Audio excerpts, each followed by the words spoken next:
பார்க்குறதுக்கும் சரி சாப்பிட்றதுக்கும் சரி அப்படியே அச்சு அசல் சிக்கன் கிரேவி மாதிரியே இருக்கும். செம்ம டேஸ்டியான சன்னா கிரேவி எப்படி செய்கிறதுன்னு சொல்லி பார்க்கலாம்.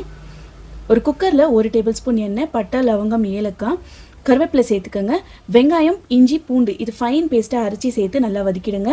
ஓரளவுக்கு நல்லா வதங்கின பிறகு மிளகாய்த்தூள், மஞ்சள் தூள், 2 ஸ்பூன் சிக்கன் மசாலா சேர்த்துக்கோங்க. 3 பச்சை மிளகாய் சேர்த்து நல்லா வதக்கிடுங்க. இது நல்லா எண்ணெய் பிரிஞ்சு வர அந்த ஸ்டேஜில் வந்து நம்ம இதில் கட் பண்ணி வச்சுருக்கிற உருளைக்கிழங்கு வந்து சேர்த்துக்கலாம். நான் வந்து ஒரு 4 உருளைக்கிழங்கு வந்து சேர்த்துருக்கிறேன். கொஞ்சம் பெருசாக கட் பண்ணி சேர்த்துக்கோங்க. சேர்த்து ஒரு மிக்ஸ் கொடுங்க. இப்போது தேவையான அளவு உப்பு சேர்த்துக்கோங்க. 5 விசில் வேக வச்சு எடுத்துருக்கிற சென்னாவை வந்து நான் இது கூடவே சேர்த்துடுறேன். இப்போது சேர்த்துட்டு எல்லாத்தையும் நல்லா கலந்துட்டு 5 தக்காளியை பேஸ்ட்டாக அரைச்சி வச்சுருக்கிறேன். அதையும் இதோடவே சேர்த்துடலாம். சேர்த்து நல்லா கலந்துருங்க. கூடவே தேங்காய், சோம்பு, கசகசா அதையும் அரைச்சி பேஸ்ட்டாக சேர்த்துருக்கேன். எல்லாத்தையும் நல்லா கலந்துட்டு குக்கரில் மூடி போட்டு ஒரு 3 விசில் விட்டு எடுத்தீங்கன்னா கம கமன்னிட்டு சன்னா கிரேவி ரெடி. ட்ரை பண்ணி